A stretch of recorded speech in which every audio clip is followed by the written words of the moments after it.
Alright everyone, happy Sunday and welcome back again to more Misericorde Volume 2, White Wool and Snow.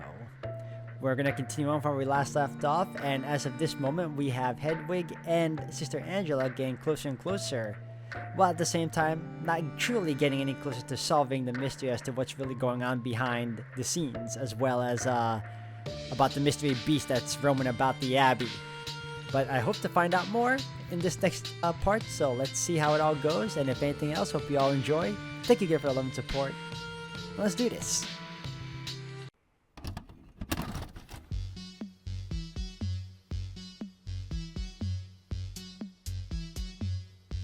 Tatiana stood there, holding her hand out after snapping. Drama queen.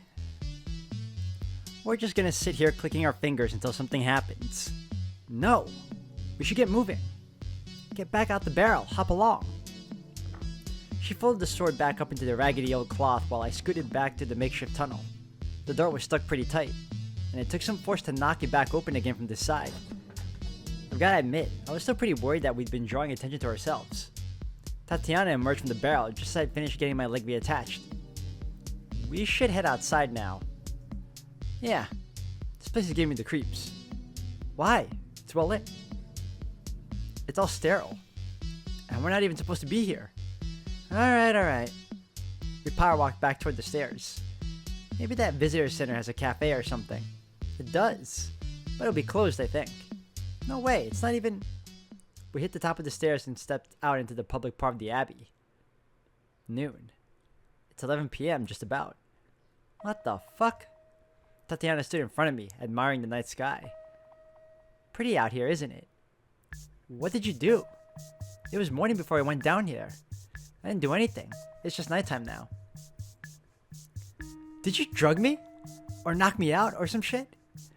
I felt the back of my head for a bump or something and Tatiana started laughing. Maybe I'm the BTK. Shut the fuck up. You took me down to a creepy basement and now I've got missing time. That is serial killer shit. You go in for that sort of thing? I'm surprised. I would expect you to start droning on about how the serial killer panic is being drummed up by police unions for profit or something. Okay, so first of all, that's true. But serial killer freaks exist, and luring young disabled women into old cellars is psycho. That's not a very nice word. We can do better. She checked her watch again. It's, what, 1983? Maybe we can't. She checked her watch again. What time did you say it was? Bang on 11 o'clock. Fuck. It probably got dark ages ago. Of course it did. I was supposed to meet Jim hours ago. I started running back toward the parking lot. Or car park or whatever. I wouldn't do that if I were you. I ignored her. There was nobody here, and it was very dark. If I'd known I was going to get stuck there at night, I would have brought a flashlight or a torch or whatever. I made my way back to the entrance as best I could in the dark. Eventually, I made it back to the front of the Abbey. I was starting to see why Tatiana had warned me not to run off though. It was practically pitch black out here. As soon as I stepped onto the gravel though, I realized I wasn't alone. Did you hear that? I stopped dead. Just up ahead, I could just barely make out the shape of a van. Two shadowy figures were standing in front of it. And they were holding fucking guns. Before I could think what to do, I felt the hand around my mouth. Knew better than to scream.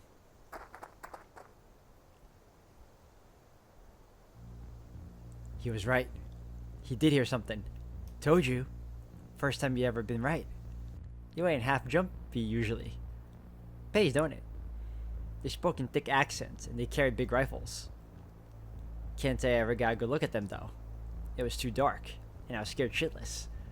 The one who had grabbed me forced me to my knees, and all three of them stood around me in a circle. What are you doing here? Just visiting the Abbey.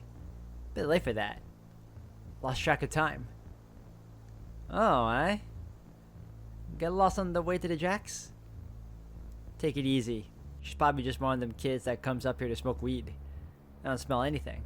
Got any weed on you? No. God, I wish that I did. She wouldn't, would she?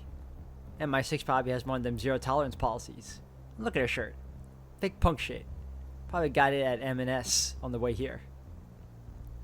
MI6? She sounds American. Could be the company then. What do you work for? Nobody. I'm a college student, I swear. Where was Tatiana?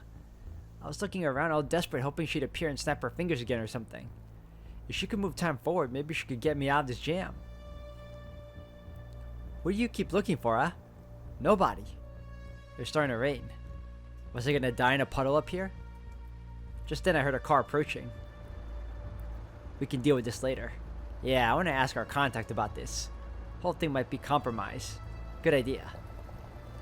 I could see headlights. After a moment, the engine stopped. Evening, lads. Jim? I yelled without thinking. Who's this? I was embarrassed and terrified. I hoped I hadn't blown anything for him, but I couldn't believe my eyes. You know her? Can't say I do. She just said your name. Jim peered at me through the raindrops. Oh, I do recognize her. See her down the pub sometimes. I'm an exchange student. Explains the accent. Sorry, Alice. Didn't recognize you with the new haircut. He winked. I took the hint that it was time for me to shut the fuck up and let him do the talking. Well, well, well, American Alice. What are you studying? History, I think. I was asking her. Yeah, history. She's safe, lads. Let her go, and I'll take her home when this is done. And just let her listen to the whole meeting? Meeting will be short tonight, I think. Plan's dead. Dead? What do you mean dead? We worked too hard to let this opportunity pass us by. Yeah, it was a good plan and all, but you see, it's been compromised. Just heard in the news, Prime Minister ain't coming to Limbarrow no more. No! Feck it all, why not? She's got the flu, if you can believe it. I don't believe that. Someone spilled. That's what I thought. Shit. Well, Jimmy, you're the one standing there telling us this lass we caught creeping about knows you from the pub. If there's a leak, that'd be my guess. I heard the man adjust his rifle, but Jim produced a pistol quicker. Easy now. It's a good guess, but mine's better. Jim. Damn, they didn't even bother. Shot already. There was a flash of white, and one of the men fell to the ground in a heap.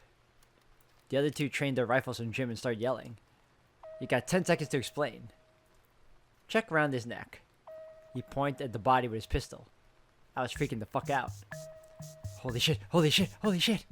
Shut up! I whimpered while the guy next to me examined the dead man's body. Fucking hell, Jim was right. Badge and a wire. Of course I'm right. He was crooked. It's a fucking good thing you were right, Jim. I was gonna blow you away, no hesitation. How'd you know? Just a funny feeling about him. Heard about the Prime Minister's change of plan on the 11 o'clock news, and he always was jumpy. Right, load him in the van. We'll drive up in the hills and find somewhere to bury him. What about the girl? That's a good question. Another wink. I suppose she'll have to come with us.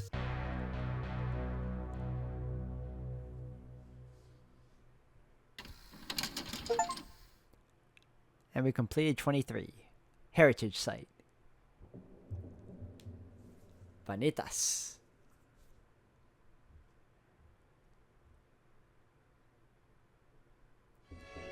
I awoke to a gentle knocking on my door. From the look of the light streaming in through my window, I hadn't been asleep too long. It appeared to be somewhere around midday. Who's there? Sister Angela. What luck. Come in. I thanked God for this fortuitous visit and leapt out of bed. Oh. I had forgotten that I had stripped naked to get into bed until I saw the look on Angela's face. She closed the door behind her swiftly. You did that on purpose.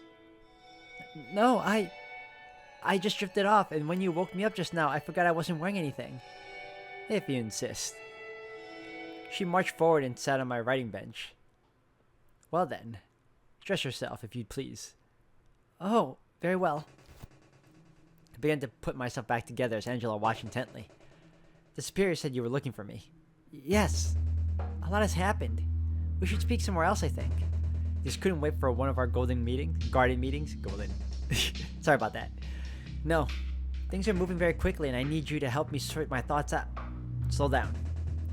Sorry, I'm just rather excited. Slow down. Speak quietly. Here is acceptable. I checked all the other rooms before knocking. Oh. I wondered how that would have gone if someone had been in their room, and the reason that Angela being nosy wouldn't strike anyone as out of the ordinary. Well, Remember what happened in the library? Angela visibly tensed up. Yes. Well, it happened again. Last night, I thought to inspect the sacristy. And while I was there, that thing, the one you don't believe in, attacked me. I'm beginning to think I might have to accept these wild stories. I only escaped because I ran to the shelves and it couldn't see me anymore. It was just like when you lost me. Curious. And then what happened? It gave up and, well, it went back to my old cell. And disappeared? I'm not sure. I didn't follow it too closely. Wise, I suppose. You'd be no match for it. But Hedwig, many hours have passed since then. Do you realize what sort of danger we might all be in? We are always in peril. I've been trying my best to go about my days. I finished getting dressed and smoothed the front of my robes. Angela took a deep breath. She looked lost in thought. Finally, she spoke in a low whisper. You're sure it went back to your cell? It certainly seemed to be heading in that direction. Nobody goes down that hallway anymore. A good a place as any to hide, I suppose. It worked for Flora. Yes, it did, didn't it? We should check. That sounds dangerous. It is our duty. I decided to change the subject. I did not want to think about meeting that thing face to face. Oh, and that's not all. When I was inspecting the sacristy, I found something shocking. Oh? I dove under my bed and rummaged around for the bone. After retrieving it, I scampered backward awkwardly and stood back up. Angela was biting her lip. A bone. A scapula, to be specific. God's blood. Could it be, you know, Catherine's? It wouldn't be difficult for me to think of an alternative. But why? Well, dark rituals, perhaps? I have heard whispers of scapulimancy before. Perhaps it has something to do with my pursuer. Or the shelves. Angela winced at the last word. Combined with our other evidence, this might indeed be Eustace's undoing. You theorize she was using this for some sort of spell? She might have knocked a candle over on accident or something of the sort. If candles are involved in that sort of thing, then yes, that seems like a solid assumption. Angela opened her mouth to respond, but I plowed ahead. I was determined to impress her.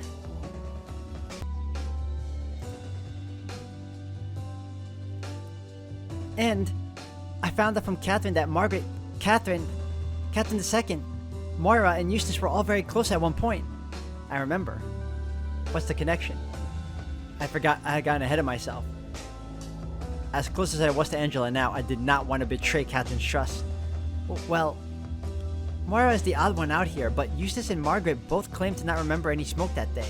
So I don't know, it's perhaps a spurious connection, but it is a connection nonetheless.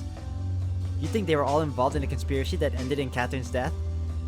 Catherine had insisted that their little gang had not wanted to kill anyone at the Abbey. I believed her. Even Catherine would not sit idly by and let that happen, even if she had only heard whispers. I would not go that far. There's nothing connecting those others to anything Eustace had done recently. Well, regardless, we have a lot of work with her. We have a lot to work with here. Whew, wow. This bone, her shabby treatment of the sword, her bullying you into silence. My goodness, Hedwig, I must admit I am pleased. You have been busy. We should still inspect your old cell, however.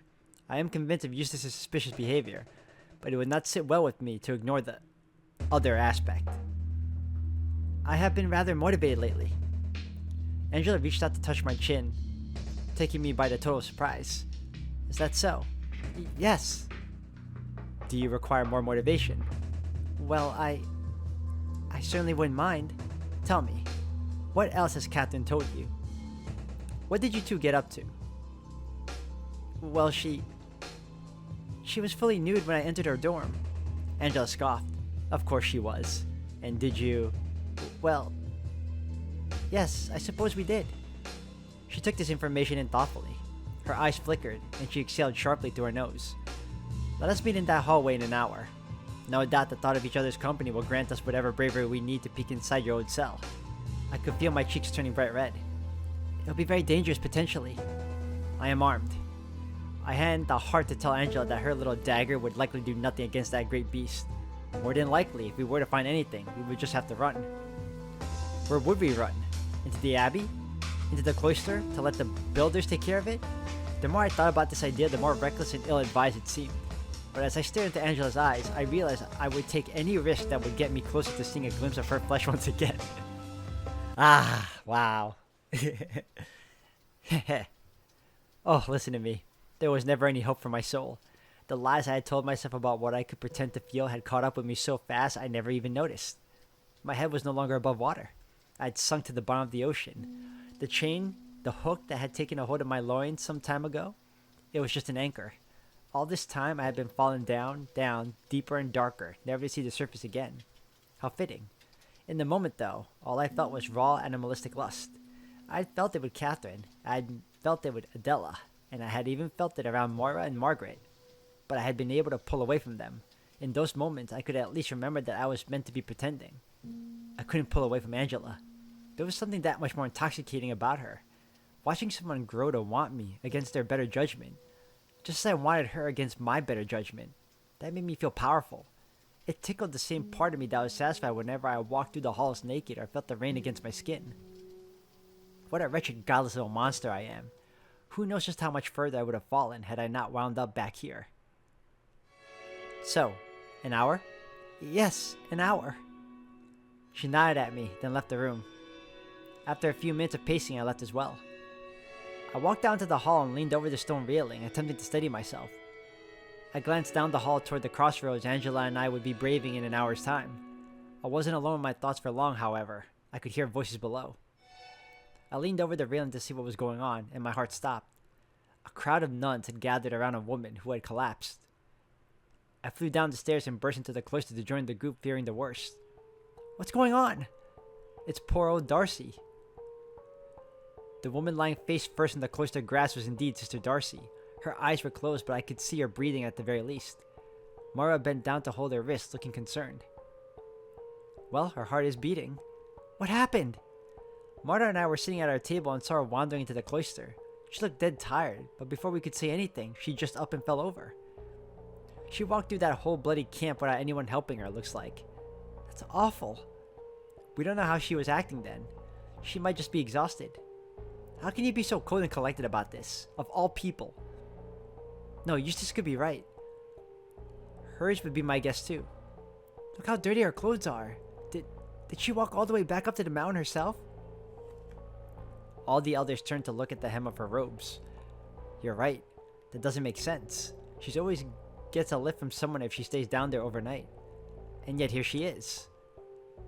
I'll get her to bed right away. Captain, would you help me lift her? Of course.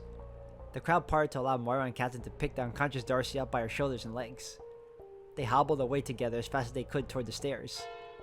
We watched helplessly as the chapel bell rang to announce that it's midday. Who's on bell duty at a time like this? Priorities, goodness me. Sister Adela, if I recall. Don't take it out on her, she probably didn't see. I suppose somebody ought to go and tell the superior. Poor thing. Well, I hope Moira knows what she's doing. If we lost Sister Darcy, this place would collapse in a week. A day, I reckon. Eustace said nothing. She looked as if her heart had been torn in two. We stood in silence for a moment. Charity reached out to squeeze Eustace's shoulder. So Eustace might know something, and she's hiding it, but she's also conflicted, because that's her friend.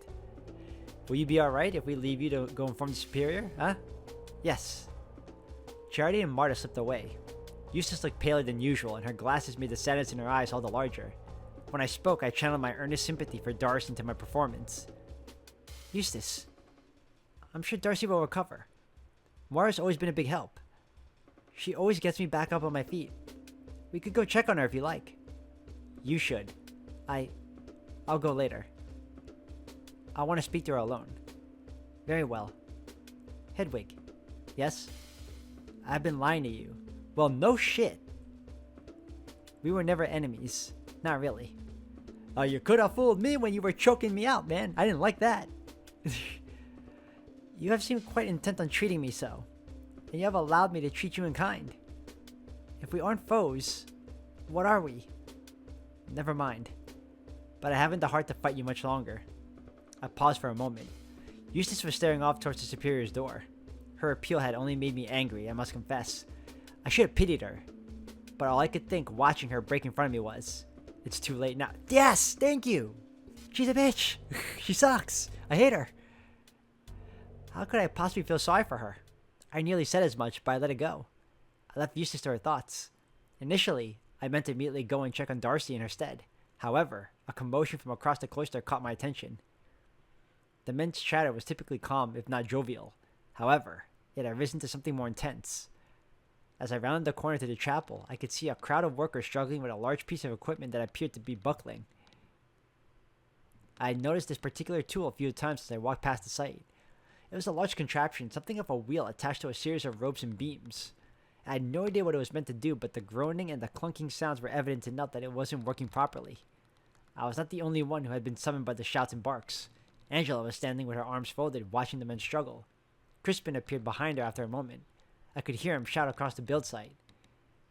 "What's the trouble?" "Thread wheel's stuck, sir. Thomas is stuck inside unless we can get it fixed." To my great shock and fury, I realized that the man inside the contraption was the lech who had spied on Angela and I in the bats. Part of me had hoped that the wheel Crispin had mentioned had been a euphemism for more serious punishment. Angela had noticed too. She looked rather serious. "Ah, yes, I can see now. The claw cannot simply be dislodged." "Afraid not, sir, else the pulley might snap back and break the whole machine. Main rope looks like it's about to give way." "That shouldn't be. Sadly, it is. We think Thomas is the only one holding it together right now by keeping the treadmill in place." "Well then, Thomas, listen to me carefully. I'm going to have however many men it takes to carry the biggest stone they can up there, and then we'll swap." But it was too late. Something snapped and the wheel began to spin freely. Even at this distance, the sight of a young man's body bouncing around inside was too much to bear. I winced and looked away as builders scrambled up to the machine to check on Thomas. Once the awful sounds had slowed, I mustered the courage to look back across the yard. Crispin stood still, looking more stoic than I had yet seen him. Next to him, I could see Angela taking it all in. She caught my eye from across the yard and smirked. I offered a weak smile in return and turned to leave. Divine intervention, I suppose. I was glad that Tomas had not gone unpunished, although I was still shocked. I uttered a little prayer, all too aware of what awaited sinners like me. My only hope was that he understood that everything I did in service of justice. But it wasn't difficult to understand the message I had just been sent. No matter how dark the waters I swam in were, I could not escape the eyes of God. I stuffed my feelings down and made my way to the dorms. Darcy's door was wide open when I arrived. Moira was attending to her in bed. She had pulled up Darcy's desk chair to sit beside her patient. "Oh, Hedwig, perfect timing. She isn't awake yet, but she's still breathing. She's got some bruises on her legs, but otherwise, I think she's just completely knackered." "Knackered?" "Medical term." "Speaking of medicine, you might get called upon soon. There was an unfortunate accident at the build site." "Oh no. Did they not have a doctor with them?" "I'm not sure, but it seemed rather extreme." "I appreciate you telling me. I should go and check on things. Darcy's gonna need lots of water when she wakes up, so I was about to head out for a moment anyway. Would you mind watching over her?" "Oh, I'd be happy to oblige. What should I do if something happens, though?" "I shan't be long, and really, I doubt anything will happen. Just, make sure she doesn't fall out of bed or run outside." "Very well." Moira smiled at me and vacated the chair, leaving the room in a hurry. She closed the door behind her as I took the seat. I was gonna say tent. As I took the seat. For a minute or two, I just watched Darcy's breathing. Her chest rose and fell with comforting regularity. Darcy? Ow. Hurts all over. I scooted my chair closer and spoke gently. Darcy's eyes were still closed, but she wiggled her head back and forth after she spoke. "What happened?" "Oh, is that you, Hedwig?" "Yes." "Are you well? Please tell me what happened." "Hedwig, that's funny." "Funny? What's funny?" "I saw you seated in the old clock tower bathed in moonlight. Bleached bones laid at your feet and a cat rested on your lap. You held the sword in both your hands and one gripped the blade. It must have hurt you. It must have hurt, but you seemed to be at peace. 8 candles surrounded your feet and 1 candle was atop your head. All were lit and your hood was stained with wax. You cast your eyes upward, perhaps distracted by the dripping tallow. And then I heard you murmur..." I can't read that. "I suppose that is funny, Darcy." I was bewildered by her gibberish. "Oh man, that's a premonition. I reached down and held one of her hands in mine, hoping that Moira would return soon and that she could cure whatever addled poor Darcy. After a few minutes, Moira entered the room again carrying a pitcher and an empty mug. She set them down on the desk next to the bed, then turned to face me. I'm back. Everything calm, I take it? Yes. She mumbled a little bit in her sleep, but that's all. Oh, that's great news. With any luck, she'll be up and about soon. Poor thing. I hope nothing serious happened. I take it you weren't needed at the build site. No. Crispin thanked me for checking, but he said it was less serious than it looked. Oh. I stood up to offer the chair back to Moira. It's nice to sit down for a bit, I must say. There's just too much going on. Meetings, fires, newcomers, the builders rushing to put that tower together. I don't envy your work, Hedwig. Your chronicles must be epic poems at this point. My chronicles. I was letting so much slip through the cracks, I hadn't written anything in days. There's been much to keep track of, and some of it has been difficult to put into words. Well, I'm sure you've been doing a wonderful job. I do my best. Well, nothing left to do now but wait. Thank you for watching her while I ran to get the water. Of course. We smiled at each other. There was a pause, an implicit invitation to speak, but neither of us did. I left the room. I felt as if my being was floating a few inches above my body. I could see everything around me and everyone, but it was difficult to believe that I was seeing it.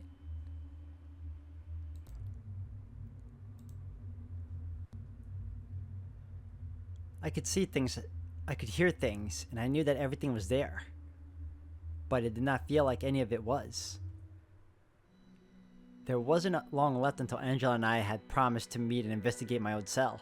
My heart ached for Darcy, of course, but everything felt separate from that impending rendezvous. That felt tangible. Everything else felt as if my hand might pass right through it. It was not quite time yet. What would we find? Angela's company was my primary excitement, but the idea that we might find something conclusive, or at least take the next step towards solving one of the Abbey's mysteries, had me shaking.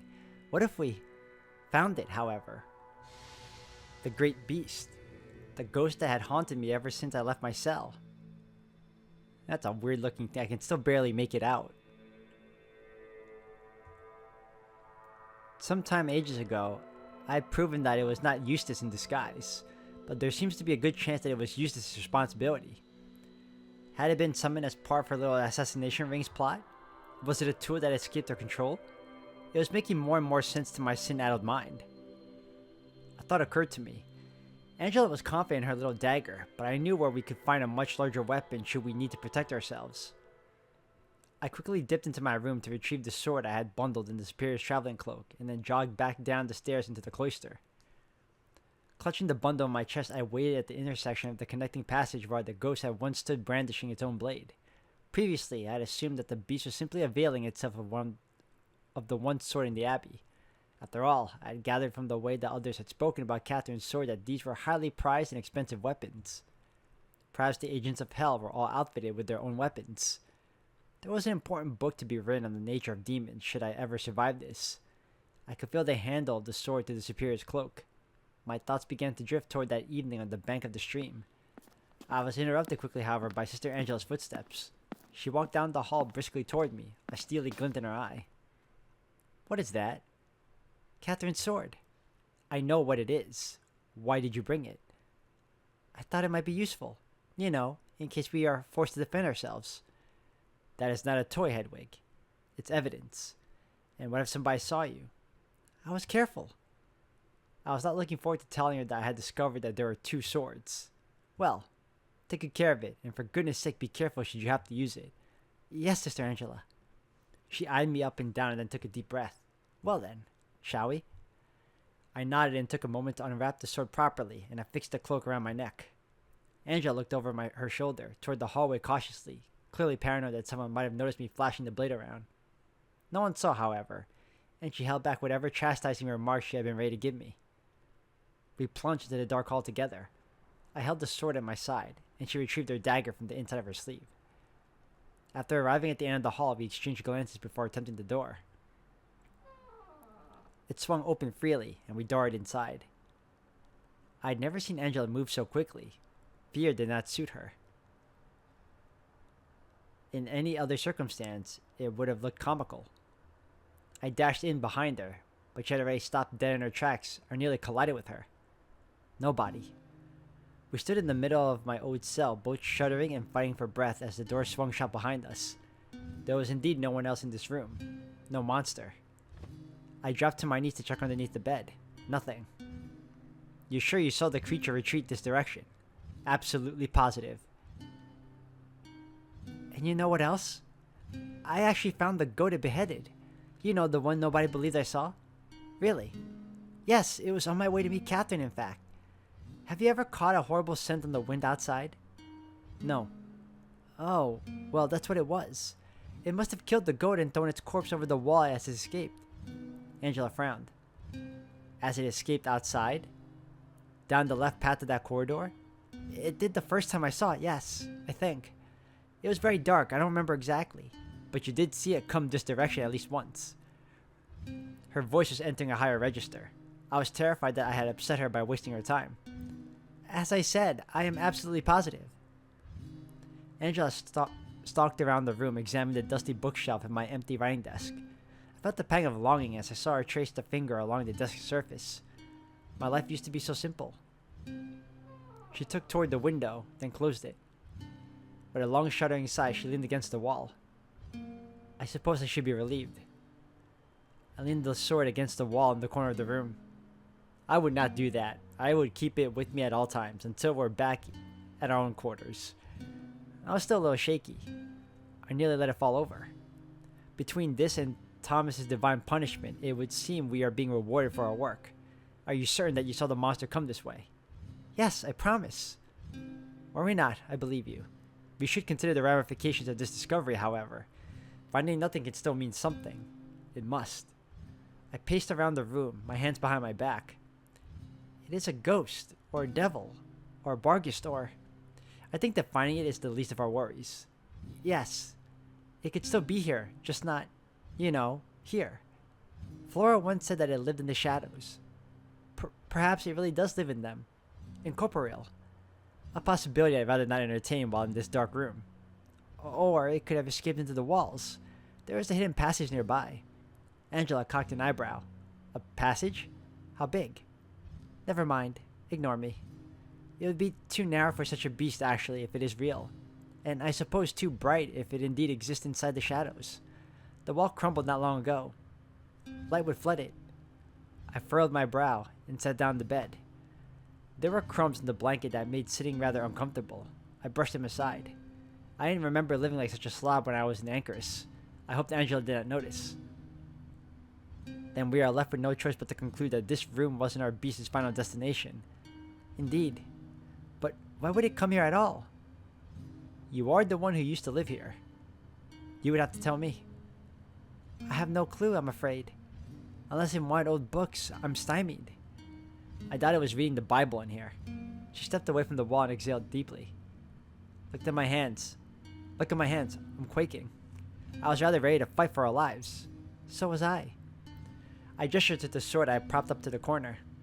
It has its own sword, you know. No. No, what? Unless it ran into my room, took that one, and then ran back to put it under my bed again. Why are you just informing me of this now? Because this was the time we agreed to speak on these matters. Well, at the very least I understand why you wanted to bring that with you now. I had hoped that the sword was, I don't know, a hallucination. Or perhaps more proof of Eustace's negligence. I remembered Eustace marching me into the sacristies to show me the sword under lock and key. Things were becoming clearer. So clear, in fact, that it made me feel rather unintelligent. You don't know where the other sword might have come from? No. I knew about Sister Catherine's obsession with that one. I am loath to call it a sword. It was meant to rest in the sacristy in our care. Eustace was far too lenient with it even then. Did it always have the engraving? Her eyes narrowed. Engraving? I flipped the sword around to show her the Hebrew text. Sister Catherine. She looked taken aback. No, did I know about this. If I had known about it, Catherine and I would have certainly had words about it. This was not hers to customize. Can you read it? No. Do you know of anyone here who could? Now that Catherine's gone? None. Knowing Eustace has always been careless is rather interesting. The rest is a bit murky, but, well, there's something there. I am frustrated. I feel like we are piling up details but getting nowhere. I understand. I want to be rid of all this nastiness, all this uncertainty. We've been traveling in circles for so long. She sighed again. At least you discovered the dead goat, I suppose. Which only raises more questions, I'm afraid. All it confirms for now is that I'm still sane. That is no small comfort these days. I suppose that is true. On the topic of sanity, have you thought of any possible explanation for the shelves? No. I replied in a more brusque manner than I really intended. I thought not. Neither have I. I shall speak freely, as we are in perhaps the safest possible place to do so. I'm afraid. I've been afraid since Catherine's body was found, and nothing I have uncovered since has eased my fears. Catherine dabbled in many things, not all of them savory. The moment she died, I thought, well, something must have caught up with her. What that could have been exactly, I had no clue. We hadn't been close for a little while at that point, and then your ghost appeared. Is there a chance this could all be some elaborate trick? Eustace, I hear, dressed up to scare you at least once. Only once, I'm beginning to suspect. I saw the beast standing behind her not long ago. Up on one of the towers, watching us in the garden. So now we are left to sort through conflicting clues. The goat was real, not imagined. I believe you. You would not lie to me like that. Would you? Of course not. We could leave right now and I could show you. So we must continue to catalog our very real evidence. Eustace was hiding Catherine's scapula in the sacristy, although we can't be certain why. Flora's injury is real as real can be, so looking at the rest, I must believe that she was chased by this monster. It could have been Eustace, but she cannot be in two places at once. Then again, perhaps she saw a real ghost behind Eustace, and then Eustace in costume afterward. That seems impossible to prove one way or the other. Indeed. That is the point I'm building to. Every last piece of information we have is dubious. My thoughts cascade logically, but they never reach a reliable conclusion. We must rely on each other's words. We must take leaps of faith and guess what these clues mean. All but one. We both experienced what happened in the library between those shelves. We both witnessed the impossible, and so regretfully, against all my better judgment, against all that I hold true about the world, I must lean toward witchcraft as an explanation. I hate even saying it, but if I look at things logically, it is the only conclusion. So what can we do? Nothing. I realized that she was crying. There's nothing I can think of. There's nothing to be done but wait, and I feel foolish. I tire of getting closer and closer to the truth but never seeing it. We have enough to make a decision. Could we wait for more? Certainly, I suppose. But I see no better path forward right now than removing the one obstacle we are sure of. We could wait and observe, I suppose. But I'm not sure how much longer I can wait for another opportunity, another hint to reveal itself. And how will it reveal itself? Another injury? Another death? Another complete and total impossibility? You're right, of course. I never want to think about those damnable shelves again. Nor do I wish to see anyone else dead. It's just difficult honing in on the one obstacle. Eustace is suspicious, to be sure, but there's also Catherine's lurid past and these connections with Margaret and Moira. Perhaps we could confront Eustace directly. There's nothing to be gone from her, I fear. And imagine what she might do if we invoke her wrath. There's Margaret and Moira then. Perhaps the truth could be coaxed out of them. That connection could have something to do with her death, but there's no reason we could not piece the rest together after Eustace is dealt with. Damn it all. I suspect you're correct. But even with Eustace gone, what could we do about monsters and bewitched shelves? Once we make a decision, we are through with all of this, I suspect. There's nowhere left for us to take our investigation. As long as the impossible and the magical are involved, we are stuck here. Her mouth quivered. You and I are alone, and we may well be alone with this knowledge until we die. Let us remove one obstacle at the very least. Indeed. Angela? I stood in front of her, desperate to comfort her somehow, but unsure how to. She soon sought comfort of her own accord, however. She reached forward and pulled my face close to hers, kissing me firmly and passionately.